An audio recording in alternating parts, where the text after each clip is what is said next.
Yeah. Saga na malagaw ng mga kobra. Sa umaga, pumipirma sila ng mga proyekto na bilyon-bilyon ang pando. Sa gabi sila rin ang nasa likod ng mga warehouse kung saan ibinababa ang mga kontrabando. Ang pondo para sa ospital napunta sa mamahaling kotse. Ang budget para sa paaralan napunta sa pribadong isla. Ang perang dapat para sa bigas na mahihirap naging pulbos na sinisingot sa mga lihim na kwarto ng Malacanang. Pero habang lumilipas sa mga taon, unti-unting nagbago ang lahat ng mga taong dapat sana ay tagapagsilbi ng bayan ay naging mga hari sa kanilang mga posisyon. Ang mga leader sa gobyerno mula sa pinakamataas hanggang sa barangay ay nahulog sa dalawang syon na sumira sa bansa, korupsyon at droga. Noong unang panahon, may isang maliit na bansa sa Asya na tinaguri ang perlas ng silangan. Maganda ang pangalan at mas maganda pa sana kung tugma sa katotohanan. Dating kilala ang perlas ng silangan sa mga puting dalampasigan. Masasarap na pagkain At mga taong matulungin at matatag. Ang mga bundok nito ay berde.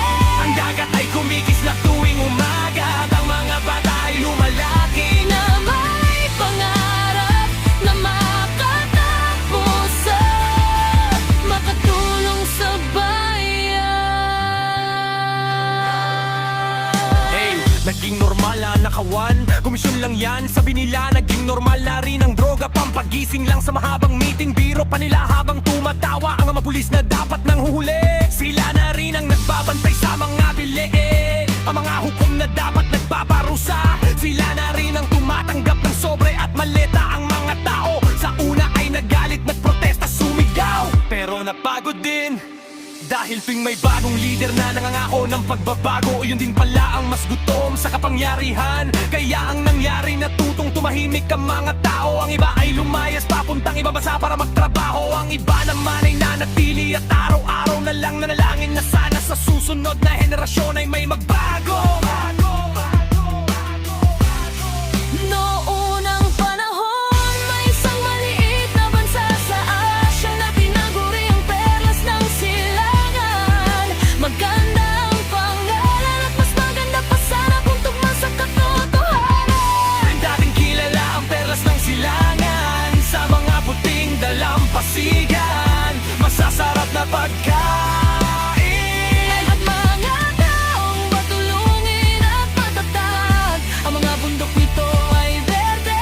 ang dagat ay kumikislap tuwing umaga at ang mga bata ay lumalaki. Na may pangarap na makatapos at makatulong sa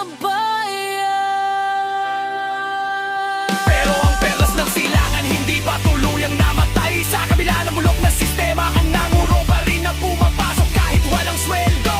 May mga nurse pa rin na nagbabantay sa ospital kahit kulang ang gamot. May mga kabataan pa rin na nagbabasa, nagsusulat at naniniwala na isang araw babalik ang dalan ng kanilang bansa. Doon nagsimula ang pag-asa, hindi sa mga nasa palasyo kundi sa mga nasa kalye. Dahil ang tunay na perlas, sabi ng matatanda, ay hindi nabubuo sa putik kung hindi sa sakit at yaga.